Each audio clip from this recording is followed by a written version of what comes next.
ஒரு நிமிஷம் நல்லா யோசிங்க. உங்க வாழ்க்கையில எப்போதாவது நீங்க டயர்டா இருக்கும்போது, நீங்க ஒரு தியேட்டருக்கு போயிட்டு கூட்டத்துக்கு நடுவுல ஒரு படம் பார்த்துட்டு வெளியே வரும்போது, உங்க மனசு நிம்மதியா இருந்திருக்கா? தமிழ்நாட்டுல ஒரு புதிய அரசாணை வெளியாகி அது பெரிய லெவல்ல பேசப்பட்டு வருது. புதிய தமிழ் திரைப்படங்கள் ரிலீஸ் ஆகிற முதல் 7 நாட்களுக்கு தினமும் 5 காட்சிகள் வரை திரையிட அரசு அனுமதி கொடுத்திருக்கு. இதுக்காக தியேட்டர் எந்த ஒரு ஸ்பெஷல் பர்மிஷனும் வாங்க தேவை கிடையாது. தியேட்டர் பிசினஸ் அடுத்த கட்டத்துக்கு கொண்டு போகும்னு சினிமா துறையினர் இதை வரவேற்கிறாங்க. இதை கேட்கும்போது இது ஒரு சாதாரண சினிமா அப்டேட் மாதிரி தெரியும். ஆனா நீங்க நல்லா கவனிச்சு பாத்தீங்களா, இது தியேட்டர் பிசினஸ் பத்தினது மட்டும் கிடையாது. தமிழ்நாடு எப்படி சினிமாவோட எமோஷனலா கனெக்ட் ஆயிருக்கு அப்படிங்கிற ஒரு சோஷியல் பேட்டர்ன். இது ரெண்டும் பாத்தீங்கன்னா ஒரே மாதிரி தெரியும். ஆனா இதுக்குள்ள ஒரு பெரிய ஹியூமன் பிஹேவியர், அதாவது மனிதனோட பிஹேவியர் இதுல ஒளிஞ்சிருக்கு.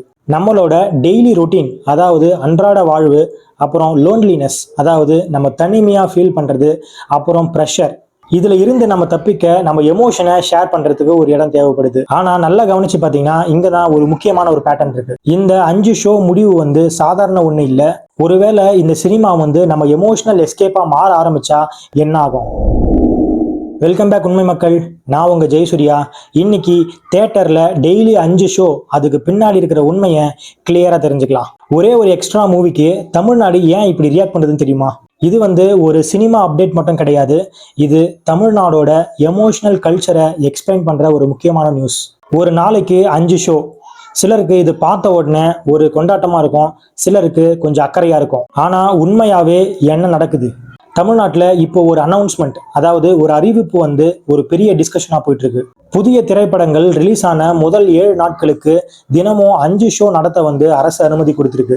அதாவது இதுக்கு முன்னாடி பாத்தீங்கன்னா தினமும் 4 ஷோ மட்டும்தான் அனுமதி கொடுத்திருந்தாங்க. ஆனா இப்போ 5 ஷோவா உயர்த்தி இருக்காங்க. இப்போ ஒரு புதிய தமிழ் திரைப்படம் வந்தா அது ஒரு வாரத்துக்கு 5வது ஷோ வரைக்கும் கூட தினமும் நடத்தலாம். அதுவும் அந்த எக்ஸ்ட்ரா ஷோ நடத்துறதுக்கு எந்த ஒரு தனியா பர்மிஷனும் வாங்க வேண்டிய அவசியம் இல்லை அப்படின்னு அனுமதி வந்திருக்கு. சில பேர் இதை கேட்கும்போது சூப்பர் டிசிஷன், சரியான முடிவு அப்படின்னு சொல்றாங்க. இன்னும் சில பேர் சினிமாக்கு இவ்வளவு இம்பார்ட்டன்ஸ் தேவையா அப்படின்னு கேட்கறாங்க. ஆனா வெயிட் பண்ணுங்க, இந்த நியூஸ்ல இன்ட்ரெஸ்டிங் விஷயம் என்னன்னா, இது வெறும் தியேட்டர் பிசினஸ் அப்டேட் மட்டும் கிடையாது. இது தமிழ்நாடு எப்படி சினிமாவோட எமோஷனலா கனெக்ட் ஆயிருக்கு அப்படிங்கறத பத்தி. நீங்க கவனிச்சிங்களா? தமிழ்நாட்டில் சினிமா அப்படிங்கிறது என்டர்டெயின்மெண்ட் மீடியம் மட்டும் கிடையாது. அது செலிப்ரேஷனுக்கு, அதாவது கொண்டாடுறதுக்கு, அப்புறம் எஸ்கேப், அதாவது ஒரு நம்ம ப்ரெஷர்லேருந்து நம்ம எஸ்கேப் ஆகிறதுக்கு, அப்புறம் நம்மளோட ஐடென்டிட்டி, அதாவது நம்மளோட அடையாளத்துக்காகவும் நம்ம பார்க்குறோம். அப்புறம் அது நமக்கு கம்யூனிட்டி ஃபீலிங்கும் கொடுக்குது. நம்மலாம் ஒரே இனம் தான் அப்படிங்கிற மாதிரி ஒரு ஃபீலிங்கை கொடுக்கும். நமக்கு இருக்கிற ஸ்ட்ரெஸ் ரிலீஃப் ஆகிறதுக்கு, அப்புறம் டிஸ்கஷன் டாபிக் சில நேரங்களில் நமக்கு ஒரு ஹோப்பு கூட கொடுக்கும். ஒரு பெரிய படம் ரிலீஸ் ஆகிற நாளில் நீங்கள் தேட்டருக்கு வெளியில் இருக்கிற கூட்டத்தை பார்த்தீங்கன்னா ஒரு ஃபெஸ்டிவல் மாதிரி இருக்கும், அதாவது ஒரு பண்டிகை மாதிரி இருக்கும். இன்னும் ஏர்லி மார்னிங் ஷோஸ், அதாவது அதிகாலையில் வைக்கிற ஷோஸ்க்குலாம் பார்த்தீங்கன்னா பால் அபிஷேகம் கூட பண்ணுவாங்க. அப்புறம் விசில்ஸு, அப்புறம் ட்ரம்ஸு, அப்புறம் சோஷியல் மீடியா ட்ரெண்ட்ஸு. ஏன் தெரியுமா? மக்கள் படம் பார்க்க போகிறதில்ல, அவங்க ஒரு விஷயத்தை எக்ஸ்பீரியன்ஸ் பண்ண போகிறாங்க. இதை தான் யாரும் ஓப்பனாக பேச மாட்டாங்க. நம்ம வாழ்க்கை நிறைய பேருக்கு இப்போது routine, pressure, deadline, confusion, comparison, இது பார்த்தீங்கன்னா அவங்க வாழ்க்கையில் ஒரு சைக்கிள் மாதிரியே போயிட்டு இருக்கோம். இந்த சைக்கிள்லேருந்து நம்ம வெளியே வர்றதுக்கு ஒரு கலெக்டிவ் எக்ஸைட்மெண்ட் தேவைப்படுது. அதுதான் சினிமா. அதனால தான் ஒரு பெரிய படம் ரிலீஸ் ஆனால் நம்ம ஆஃபீஸில் நடக்கிற டிஸ்கஷன் கூட சேஞ்ச் ஆகிடும். நம்ம டீ கடையில் நடத்துகிற பேச்சுவார்த்தை கூட மாறிடும். நம்ம இன்ஸ்டாகிராம் ரீல்ஸ் ஃபுல்லாகவே அதே கண்டென்ட்டாக தான் வரும். ஒரு மாநிலத்தோட எமோஷ்னல் அட்டென்ஷன், அதாவது உணர்ச்சி பூர்வமான கவனம் ஒரே இடத்துக்கு ஷிஃப்ட் ஆகிடும். இதை பார்த்தீங்கன்னா ஒரு சிம்பிளான விஷயம் மாதிரி தெரியும், ஆனால் இதுக்குள்ளே தான் ஒரு பெரிய ஹியூமன் பிஹேவியர் பேட்டர்னே இருக்குது. மனுஷனுக்கு பார்த்தீங்கன்னா ஒரு இன்ஃபர்மேஷன் மட்டும் போதாது, அதாவது தகவல் மட்டும் போதாது, அவங்களுக்கு ஷேர்டு எமோஷன் தேவைப்படுது. அதாவது அவங்க உணர்ச்சியை ஷேர் பண்ணுறதுக்கு ஏதாச்சும் தேவைப்படுது. அதுதான் பார்த்தீங்கன்னா நமக்கு ஸ்போர்ட்ஸ்லையும் நடக்குது, அதே விஷயம்தான் நமக்கு பொலிட்டிக்ஸ், அதாவது அரசியல்லையும் நடக்குது, அதே விஷயம்தான் நமக்கு சினிமாலையுமே நடக்குது. அதனால தான் இந்த 5 ஷோ டிசிஷன் ஒரு பிசினஸ் மூவ் மட்டும் கிடையாது. சிலருக்கு ரசிகர் செலிப்ரேஷன், சிலருக்கு எம்ப்ளாய்மெண்ட் சப்போர்ட். ஆனா இன்னும் டீப்பா உள்ள போய் பார்த்தீங்கன்னா தமிழ்நாடு இன்னும் தேட்டர் கல்ச்சரை வந்து விடலை அப்படிங்கிற சிக்னலையுமே இது காட்டுது. ஏன்னா ஓடிடி வந்தாச்சு, மொபைல் என்டர்டெயின்மெண்ட் வந்து அதிகமாயிடுச்சு, யூடியூபோட ஷார்ட்ஸ் அட்டென்ஷன் வந்து கம்மி ஆயிடுச்சு. ஆனால் அதுக்குள்ள கூட இன்னும் தேட்டர் எக்ஸ்பீரியன்ஸ் வந்து சர்வைவ் ஆகிட்டு தான் இருக்கு. ஆனால் அது ஈஸியான விஷயம் இல்லை. ஒரு குடும்பம் வந்து இப்போ தேட்டருக்கு போனோம் அப்படின்னா அது வந்து காஸ்ட்லி. பார்க்கிங்க்கு, டிக்கெட்டுக்கு, ஃபுட்டுக்கு, டிராவலுக்கு இதுக்கு எல்லாமே பார்த்தீங்கன்னா செலவு பண்ண வேண்டியதாக இருக்கும். ஆனால் பார்த்தீங்கன்னா இன்னும் மக்கள் போயிட்டு தான் இருக்காங்க. ஏன்னா மனுஷனுக்கு பார்த்தீங்கன்னா ஸ்க்ரீன் மட்டும் வேணாம், அவங்களுக்கு ஒரு எக்ஸ்பீரியன்ஸ் வேணும். வீட்டில் இருந்துட்டு நம்ம ஃபோனில் கூட படம் பார்க்கலாம். ஆனால் தேட்டர் போயிட்டு ஒரு க்ரௌடோட சிரிக்கிற ஃபீலிங்கே வேற. ஒரு மாசான சீன் வந்து தேட்டரில் வரும்போது அதுக்கு நம்ம ரியாக்ட் பண்ணுற எனர்ஜியே வேற. அதுதான் கலெக்டிவ் எமோஷன். இங்கே தான் ஒரு விஷயம் இருக்குது. நம்ம ஜெனரேஷன் வந்து சைலண்ட்டாக ஒரு லோன்லினஸ், அதாவது தனிமை உணர்வை வந்து கேரி பண்ணிட்டு தான் இருக்குது. எல்லாரும் பார்த்தீங்கன்னா ஆன்லைனில் கனெக்டடாக இருக்காங்க, ஆனால் எமோஷ்னலி டிஸ்கனெக்டடாக இருக்காங்க. அதாவது உணர்ச்சி பூர்வமான தொடர்பு வந்து அவ்வளோவா அங்கே இல்லை. அதனால தான் ஸ்போர்ட்ஸு, சினிமா செலிப்ரேஷன் இது எல்லாம் பார்த்தீங்கன்னா ரொம்ப பவர்ஃபுல்லாக ஒர்க் ஆகுது. மக்களுக்கு பார்த்தீங்கன்னா ஒரு கண்டென்ட் மட்டும் தேவையில்லை, நான் மட்டும் இல்லை மற்றவங்களும் இதை ஃபீல் பண்ணுறாங்க அப்படிங்கிற உணர்ச்சி தான் அவங்களுக்கு தேவை. அது பார்த்தீங்கன்னா அவங்களுக்கு ஒரு சைக்காலஜிக்கல் ரிலீஃப் வந்து அது கொடுக்கும். ஆனால் இந்த டிசிஷனுக்கு அக்கறை காட்டுறவங்களும் இருக்காங்க, அவங்களையும் நம்ம இக்னோர் பண்ண முடியாது. ஏன்னா சிலர் கேட்குறாங்க, இது வந்து ஆடியன்ஸ் ஹெல்த்துக்கு நல்லதா, இந்த மாதிரி பண்ணால் ஃபேனுடைய ப்ரெஷர் வந்து அதிகமாக போகுமா, டிக்கெட்டுக்கு நம்ம பண்ணுற ஸ்பெண்டிங் வந்து கண்ட்ரோலாக இருக்குமா? இந்த கேள்விகள் எல்லாமே வேலிடான கேள்வி தானே. ஏன்னா நம்ம எக்ஸைட்மெண்ட் சில நேரங்களில் பார்த்தீங்கன்னா எக்ஸஸாக போயிடும், அதாவது அளவுக்கு மீறி அதிகமாக போயிடும். நம்ம சொசைட்டியில் பார்த்தீங்கன்னா ஒரு கிளியராக ஒரு பேட்டர்ன் இருக்குது. ஒரு விஷயத்தை என்ஜாய் பண்ணுறதுக்கும் அதில் முழுக்க மூழ்கிறதுக்கும் நடுவில் பேலன்ஸ் மிஸ் ஆகிடுது. அதுதான் பார்த்தீங்கன்னா மிகப்பெரிய ப்ராப்ளமே.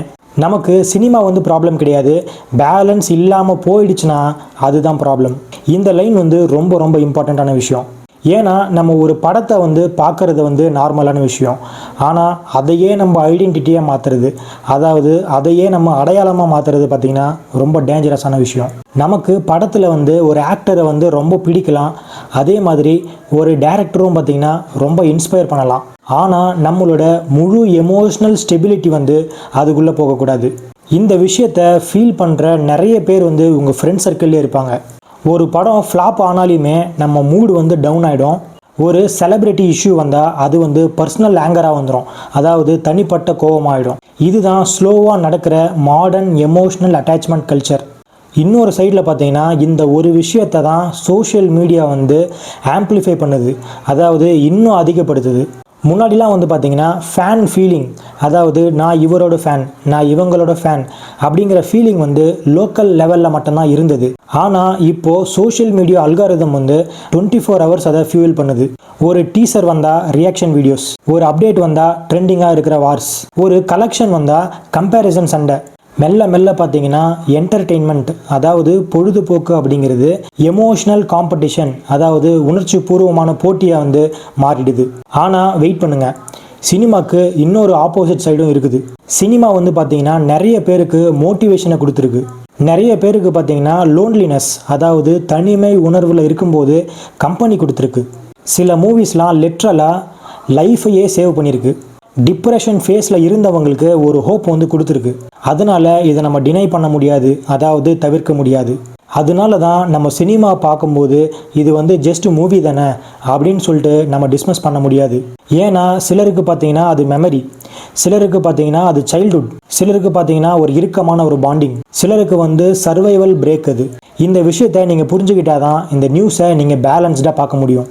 5 ஷோக்கு டிசிஷன் கொடுத்துருக்காங்கன்னா அது ஒரு எக்ஸ்ட்ரா ஸ்க்ரீனிங் மட்டும் அர்த்தம் இல்லை.